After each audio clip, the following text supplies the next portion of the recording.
सनाम को जोहार तेन दो इंग्रेजी महित 27 मई 2024 और तेहन दो ना जहाँ ओडिशा रेना जहाँ पीजी जहाँ हायर एजुकेशन डिपार्टमेंट को चला कना ओना फॉर्म एप्लाई ना लास्ट डेट कना जुदी ना नोआ ना डेट एक्सटेंडोआ माने किछि दिन जुदी घुंचो कान दिना को तना बाडायोआ जुदी ना ओना इया ओना आर वीडियो बना को तनी बाडाय चुपेन तो नोआ लहारे जहाँ वीडियो बना ले ओना पे नेल ले थान स्पेशली दो संताड़ी पीजी बारे तीन ले ले थान ओडिशा ना जहाँ बारिया इंस्टीट्यूट रे चालू कना नोआ तो ना जहाँ वीडियो को कमेंट ले थान रेगुलर कोर्स कना चे डिस्टेंस कोर्स कना अदो आपे जतुन बाडाय हचो पे नोआ तो ना रेगुलर कोर्स कना मेन दो एडमिशन काते नोआ दो क्लास हुआ क्लास अटेंड ते हुआ नोआ दो रेगुलर कोर्स कना और इन्या बाडायते नित धाबिते अब ओडिशा बाद काते जुदी मेना इंडिया मेन ओडिशा झारखंड चे वेस्ट बंगाल जहाँ ना इतो पढ़ा चला कना संताड़ी पीजी तो गवर्नमेंट होते थे ना जहाँ गवर्नमेंट रिकॉग्नाइज इंस्टीट्यूट खुना डिस्टेंस ते जहाँ संताड़ी पीजी ओना दो ना इन्या बाडायते तो नित धाबि तो ना बांग चालू कना हुए अब जुदी वो खोजा हापेन दिन रे डिस्टेंस ते जहाँ गवर्नमेंट इंस्टीट्यूट रे संताड़ी पीजी पढ़ा ओना हुई दाड़ेया अदो नोआ दो ना रेगुलर कोर्स कना जहाँ को रेगुलर कोर्स ते पढ़ा सनान पे नोआ ओडिशा पोनोत रे ना एमएससी बीडी यूनिवर्सिटी मेन महाराज श्री रामचंद्र भोजदेव यूनिवर्सिटी तकतपुर बारीपदा नोडे ना 50टी सीट रे संताड़ी पीजी पढ़ा दाव ओडिशा सरकार एम आकाद बना ओना साथे ना एमपीसी ऑटोनोमस कॉलेज तकतपुर बारीपदा नोडे ना 32टी सीट रे संताड़ी पीजी पढ़ा दाव एम आकाद बना तो नोआ ना जहाँ एलिजिबिलिटी क्राइटेरिया ओना ना मांगा वीडियो रे मिट्टी जिनिस बइन ले लेथेन तो ग्रेजुएशन एनी ग्रेजुएशन मेन दो ना आजा ऑनर्स सब्जेक्ट ताय चेत ताहे कना और ओना इलेक्टिव जुदी ना 24 क्रेडिट ताय हुयु कना जहाँ सब्जेक्ट के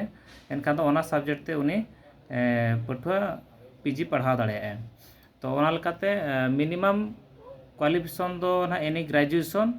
विथ एसटी को लगनते दो 45% तहन दरकार ओना ग्रेजुएशन रे जहाँ 3 इयर्स रेना जहाँ कोर्स कना ओना 3 इयर्स तो सेमिस्टर सिस्टम कना 3 गोटा सेमिस्टर रे जहाँ तीना ओडिशा रे जुदी ऑनर्स बो नेला तो 2600 मार्क ना हुयु कना 2600 रेना 2600 रेना 45% हुयु दरकार तबे एनागे उनी पठुआ जहाँ पीजी के खाली संताल पीजी दो बा एनी पीजी एनी सब्जेक्ट ना पीजी ओना एसटी हिसाब ते जुदी 45% ताय मेना का ग्रेजुएशन रे एनखान उनी एलिजिबल है ओना साथे ना जहाँ ऑनर्स सब्जेक्ट हुई को संताली लगन संताली ऑनर्स बांखान दो पास गिद्रा को खान दो जुदी को संताली ना लैंग्वेज बारिया पेपर ताको तहन कना उनको गना को एलिजिबल कना तो नोआ माना जहाँ को ग्रेजुएशन रे संताली सब्जेक्ट मेना उनको के को पीजी दाड़ेया ओना बादे आरो तब अब जहाँ संताली पढ़ा रेना अपॉर्चुनिटी मेना ना जहाँ पीजी लेवल ले ओना दो ना नोंका जहाँ पठुआ को जुदी ग्रेजुएशन रे ताको संताली सब्जेक्ट मिटिंग ताको बनुआ मेनखान उनको मिटिंग अको कैरियर रे मेन दो ग्रेजुएशन रे बनुआ माने पीजी रे जुदी उनी संताली सब्जेक्ट हताव काते पढ़ा सनाय कना एनखान ओना रेना अपॉर्चुनिटी दो ना स्पेशल संताली पीजी रे दो बांग लेखा दैक लेकाते दिñ मेना मिटिंग पठुआ उड़िया ते ऑनर्स आकाय उड़िया साताम ते ऑनर्स आकाय और ग्रेजुएशन तो आज संताली साताम दो ना बनु अकातया एनखान उनी मेने जे बांगा जेहेतु इन बइन बाडाय ले तहन ओना ना अपॉर्चुनिटी बइन नाम ले मेनखान नितो बाडाय के अब कॉलेज यूनिवर्सिटी को संताल ते पढ़ा चला कना तो इኛ रस्का मेना चे लेकर इन संताली सब्जेक्ट मिति पीजी रे हतावा तो ओना दो ना अब पेया गवर्नमेंट इंस्टीट्यूट रे ओना ना सुविधा मेना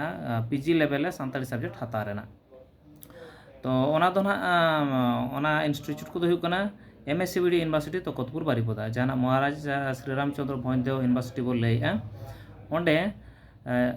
जहाँ पठुआ आज पीजी ओलोआय ओना पीजी रे मिटिज ओपन इलेक्टिव कोर्स मेना ओई ओपन इलेक्टिव कोर्स मेना ओना रे ᱟᱡ ᱥᱟᱱᱛᱟᱲᱤ ᱥᱟᱵᱡᱮक्ᱴ ᱢᱤᱫᱴᱤᱡ 100 ᱢᱟর্ক ᱨᱮᱱᱟᱜ ᱥᱟᱛᱟᱢᱮ ᱦᱟᱛᱟᱣ ᱫᱟᱲᱮᱭᱟᱜᱼᱟ। ᱡᱟᱦᱟᱸᱭ ᱠᱚ ᱡᱩᱫᱤ ᱥᱟᱱᱛᱟᱲᱤ ᱥᱟᱛᱟᱢ ᱢᱤᱫᱴᱤᱡ ᱦᱟᱛᱟᱣ ᱨᱮᱱᱟᱜ ᱢᱮᱱᱟᱜᱼᱟ, ᱮᱱᱠᱷᱟᱱ ᱫᱚ ᱚᱸᱰे ᱚᱱᱟ ᱡᱟᱦᱟᱸ ᱳᱯᱮᱱ ᱤᱞᱮᱠᱴᱤᱵᱽ ᱱᱟᱦᱟᱜ ᱢᱮᱱᱟᱜᱼᱟ, ᱚᱸᱰे 100 ᱢᱟর্ক ᱨᱮᱱᱟᱜ 100 ᱢᱟর্ক ᱨᱮᱱᱟᱜ ᱥᱟᱱᱛᱟᱲᱤ ᱥᱟᱵᱡᱮक्ᱴᱮ ᱦᱟᱛᱟᱣ ᱫᱟᱲᱮᱭᱟᱜᱼᱟ। ᱩᱱᱤᱭᱟᱜ ᱫᱚ ᱱᱟᱦᱟᱜ পিজি ᱫᱚ ᱱᱟᱦᱟᱜ ᱡᱟᱦᱟᱸ ᱥᱟᱵᱡᱮक्ᱴ ᱜᱮᱛᱟᱭ ᱦᱩᱭ ᱠᱚᱜ। ᱚᱱᱟ ᱥᱟᱶᱛᱮ ᱫᱚᱥᱟᱨ ᱫᱚ ᱦᱩᱭᱩᱜ ᱠᱟᱱᱟ ᱟᱵᱚ ᱥᱚᱢᱵᱚᱞᱯᱩᱨ ᱤᱭᱩᱱᱤᱵᱷᱟর্সিটি। ᱥᱚᱢᱵᱚᱞᱯᱩর ᱤᱭᱩᱱᱤᱵᱷᱟর্সিটি ᱱᱟᱜ ᱚᱸᱰᱮ ᱦᱚᱸ ᱥᱟᱱᱛᱟᱲᱤ ᱥᱯᱮᱥᱟᱞ ᱥᱟᱱᱛᱟᱲᱤ পিজি ᱢᱟ ᱵᱟᱹᱱᱩᱜᱼᱟ, ᱢᱮᱱᱠᱷᱟᱱ ᱡᱟᱦᱟᱸᱭ ᱯᱟᱹᱴᱷᱩᱣᱟᱹ ᱠᱚ ᱚᱸᱰᱮ উড়িয়া ᱛᱮᱯᱮ পিজিয়া, উড়িয়া ᱥᱟᱛᱟᱢ ᱛᱮᱯᱮ পিজিয়া, কেবল उनको लगन गे नोआ दाव दो जहां पठुआ उड़िया साताम ते पिजिए ओंडे स्पेशल पेपर लेकाते सानताड़ी ताबो अड़ी लहा खन गे चालू कना। मेनदो जखन गे ओंडे ना 2006-7 करे खन सानताड़ी नोआ साताम ना इनक्लूड ना सम्बलपुर यूनिवर्सिटी रे उन ओक्तो खन गे नोआ पिजी लेवल ले उड़िया पिजी जहां को ओलोआ ओना उनको लगन स्पेशल उड़िया पिजी लगन गे ओंडे मिट्टी स्पेशल पेपर सानताड़ी हो ताबो चालू कना 2006-7 करे खन गे। तो ओंडे दो ना स्पेशल पेपर तो नोंका जहां तो सेमिस्टार कना पिजी खान दो 4 सेमिस्टार दबित ताबो चालू कना। तो ओनारे 3rd और 4th सेमिस्टार रे बारे पेपर मेना स्पेशल पेपर ओना दो 200 मार्क काते हुआ, एनखान दो 3rd सेमिस्टार रे 200 और 4th सेमिस्टार रे 200 नोकाते 400 मार्क माने स्पेशल पेपर लेकाते सानताड़ी हताव दाड़ेयाय। ओना साथे तेसार दो हुकना एमपीसी ऑटोनोमस कॉलेज तकतपुर बारिपदा। नोडे हो मिट पठुआ जहां साताम तेगे पीजी केने जहां साताम तेगे पीजी केने मेनखान उनी ओपन इलेक्टिव कोर्स ओईसी जहां ओपन इलेक्टिव कोर्स ओनारे 100 मार्क रेना सानताड़ी मिटी सब्जेक्ट मिटी सातामे हताव दाड़ेया। पीजी दो ना जहां तेगे पीजी के तो स्पेशल उड़िया ते जहां पीजी उनको लगन तो और जहां सम्बलपुर यूनिवर्सिटी पीजी उनको लगन के ना ओडे दो ना स्पेशल पेपर लेकाते सानताड़ी पढ़ा ना दाव को ᱧᱟᱢᱟ बारिया सेमिस्टार 3rd और 4th रे 200 400 मार्क ना। और एमएससीबीडी और यूनिवर्सिटी और एमपीसी ऑटोनोमस कॉलेज नोडे दो ना ओपन इलेक्टिव कोर्स लेकाते ओईसी लेकाते एटा सब्जेक्ट जहां तेगेम पीजी के नोडे सानताड़ी ओपन इलेक्टिव कोर्स रे सानताड़ी आमेम हताव दाड़ेया। तो ओनाते जहां को स्पेशल काते सानताड़ी तेपे पीजीया उनको माना ठीक गे जहां को ग्रेजुएशन रे तपे साताम सानताड़ी मेना ऑनर्स हुएन पास हुएन और बांग ना इलेक्टिव जहां लैंग्वेज लेकाते ओना साथे जहां को ना ग्रेजुएशन रे सानताड़ी टोटल तपे बनुआ और सानताड़ी पढ़ा रेना आपे इच्छा तपे मेना एनखान दो आपे नोआ जो पेया इंस्टीट्यूट इन लई के दो एमएससीबीडी यूनिवर्सिटी एमपीसी ऑटोनोमस कॉलेज और सम्बलपुर यूनिवर्सिटी नोआ पेया इंस्टीट्यूट रे जुदी आपे पे पढ़ाआ मेनदो पीजी पे ओलोआ एनखान दो ओना पीजी लेवल ले आपे सानताड़ी सानताब पे हताव दाड़ेया। तो ओना सा इने खान दो आपे माने मिद जेखारे बारिया डिग्री मेनदो जहां आपे ना स्पेशल पेपर तापे ताहेना मन करो उड़िया हुएन बाकान पॉलिटिकल साइंस हुएन ओनाते पीजी साथे नोआ सानताड़ी ते हो पे पीजी के लेखा ना लेखा कना ओनागे ना अदो नोआ दाव आलोपे पुचुजा और तेहें ना फॉर्म अप्लाई ना लास्ट डेट कना मांग एडवर्टाइजमेंट हिसाब ते जहां को पे अप्लाई आका जुदी नोआ ना नितो वीडियो पे नेले और आपे जुदी नितो नोआ बाडाय पोरे सानताड़ी साताम मिटी पीजी लेवल हताव सनायत पे एनखान गापा मेनदो 28 मई 2024 10:45 PM धाबी आपे नोआ पे करेक्शन दाड़ेया फॉर्म जहां पे अप्लाई का ओना पे करेक्शन दाड़ेया माने करेक्शन मेन दो चे नोआ ना जहां पेया इंस्टीट्यूट इन मेन किया आपे ओंडे माना ऑलरेडी पे सिलेक्ट का से ओका इंस्टीट्यूट आम पीजी बोलोआ। तो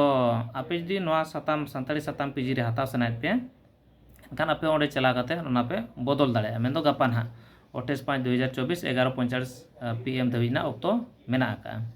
ᱟᱫᱚ ᱚᱠᱛᱚ ᱵᱟᱝ ᱯᱚᱞᱚᱢ ᱠᱟᱛᱮ ᱱᱚᱣᱟ ᱵᱷᱤᱰᱤᱭᱳ ᱵᱟᱹᱲᱛᱤ ᱠᱷᱚᱱ ᱵᱟᱹᱲᱛᱤ শেয়ার ᱯᱮ, ᱡᱮᱢᱚᱱ ᱡᱚᱛᱚ ᱯᱟᱹᱴᱷᱩᱣᱟᱹ ᱠᱚ ᱧᱮᱞ ᱫᱟᱲᱮᱭᱟᱜ ᱢᱟ ᱟᱨ ᱟᱵᱚᱣᱟᱜ ᱥᱟᱱᱛᱟᱲᱤ ᱥᱟᱛᱟᱢ ᱢᱮᱱᱫᱚ ᱥᱟᱱᱛᱟᱲᱤ ᱯᱟᱲᱦᱟᱜ ᱨᱮᱱᱟᱜ ᱡᱟᱦᱟᱸ ᱳᱰᱤᱥᱟ ᱥᱚᱨᱠᱟর ᱟᱵᱚ ᱫᱟᱣ ᱮ ᱮᱢ ᱟᱠᱟᱫ ᱵᱚᱱᱟ ᱚᱱᱟ ᱨᱮᱱᱟᱜ ᱫᱟᱣ ᱵᱚ ᱦᱟᱛᱟᱣ ᱢᱟ। ᱟᱨ ᱱᱚᱣᱟ ᱡᱟᱦᱟᱸ गवर्नमेंट इंस्टीट्यूट खन चे गवर्नमेंट एप्लीकेशन इंस्टीट्यूट खन जहां को ग्रेजुएशन चे पीजी पे ओलोग कना ओना सर्टिफिकेट के हापेन दिन रे वैलिडोआ। और जहां को ना गवर्नमेंट एप्लीकेशन माने एप्लीकेशन बाय एम का और उनकान इंस्टीट्यूट खना जहां नितो ना सानताड़ी तपे +3 ग्रेजुएशन पे करावे और बांग पीजी को पे करावे तो ओना को दो ना बांग वैलिडोआ। हापेन दिन रे जहां ना सानताड़ी पार्सी साव जपड़ा कते जहां गे चाकरी को ओडोको कना मेंदो हाले गे नोआ दिल्ली ना जहां राज्यसभा करे ओडोकना लैंग्वेज इंटरप्रिटर लेकाते और हापेन दिन रे नोका गे ना आरो ओडोकोआ। और बांग नोआ ना जहां आबो जुदी बो नेला एकलव्य मॉडल स्कूल ले जहां ना ओडोक लेन ताहेन हाई स्कूल टीचर चे जहां टीजीटी और पीजीटी बो मेने तो पीजी रे आपे जुदी सानताड़ी सब्जेक्ट जुदी नोआ स्पेशल पेपर लेकाते ना जहां मेन के और बांग ओपन इलेक्टिव लेकाते जुदी आपे सानताड़ी तापे मेना ग्रेजुएशन तापे बनु रहो आज जुदी आपे बीएड पे कराव का जनरल ते हुयन और बांग सानताड़ी ते हुयन एनखान आपे ओना पीजीटी पोस्ट रे पे सेन दाड़ेया। जेहेतु टीजीटी रे आपे जुदी ना सानताड़ी सब्जेक्ट बनु एनखान टीजीटी पोस्ट बापे चलाव दाड़ेया मेन हाई स्कूल ले तो पीजीटी रे पे सेन दाड़ेया। तो ओनाते नोआ तो अडी मारा अपॉर्चुनिटी कना और हापेन दिन रे नितो जहां लेका एटा रेमा बढ़ती काते वेस्ट बेंगल जहां लेका चाकरी नौकरी ओडोकोक कना उना उत्तर माना नितो ओडिसा रे बांग हुई कना मेनखान हापेन दिन ना ओडोकोक गया। तो नितो रे जुदी आपे सर्टिफिकेट ताहेन तापेया मेनदो नोआ जहां +3 चे पीजी लेवल तापे जुदी आपे सानताड़ी सब्जेक्ट मिडी तापे ताहेना सानताड़ी साताम मिडी तापे दोहो का एनखान हापेन दिन रे ओना लैंग्वेज रिलेटेड जहां तिना गे चाकरी को ओडोको आपे ओडे फॉर्म पे अप्लाई दाड़ेया माने फॉर्म पे अप्लाई दाड़ेया नाम आपे चे ना बांगा ओना माना आपे परफॉर्मेंस चितान रे डिपेंड है मेनखान फॉर्म पे अप्लाई दाड़ेया। और जुदी आपे सानताड़ी सब्जेक्ट के तापे बांग ताहेना एनखान फॉर्म अप्लाई के बापे अप्लाई दाड़ेया। और ओना गे ना आदो ओना गे नोआ वीडियो और बन बढ़तीया तो जहां तिना लई रेना ताहे कना मेंदो मांगा वीडियो रे जहां ले ओना कथा बन ले सेटर दाड़े ताहेन जे ग्रेजुएशन मिनिमम 45% जहां को ताहेना उनको गे को अप्लाई दाड़ेया पीजी एनी पीजी ओना साथे ऑनर्स इलेक्टिव पास ओना माने ले लेत गे। और ना जहां ना माने सानताड़ी सब्जेक्ट ग्रेजुएशन तापे बाय ताहे कना बनु आका और फिर भी उनको सानताड़ते मिटी साताम दोहो काते पढ़ाव सनाय पे तो उनको लगन दो ओना जहां पेया गवर्नमेंट इंस्टीट्यूट ले के ओडिसा ना तो ओंडे जुदी आपे पे ओलोआ एनखान आपे पीजी रे एटलिस्ट मिटी पेपर सानताड़ी तापे ताहेना और हापेन दिन रे सानताड़ी रिलेटेड जहां कना ओडोका ओना करे आपे पे एलिजिबल दाड़ेया। आदो नोआ वीडियो दो नोका गे जुदी ना नोआ ना अप्लाई डेट ना जुदी आरो किछि दिन घुंचो कना एनखान आरो दोसर वीडियो नि अगुया पाले किछि पे इन्या जहां ना लय रेना मैसेज एम रेना जहां ताहे कना ओना ना पाले पे बुझाव ᱧᱟᱢ का और जुदी ना एनहो जुदी तापे डाउट ताहेन कना एनखान इन्या फोन नंबर जहां 6372357371 नोआ रे पे कॉन्टैक्टा। और मांग वीडियो रे लय लेता नोआ जहां पीजी अप्लाई ना साइड मा ना पे बडाय का गया www.samsodisha.gov.in। और बेटी कथा जहां को ना मांग खन जहां को पे मेन मांग रे जहां को ना ओडिसा रे मांग रे जहां को ना पे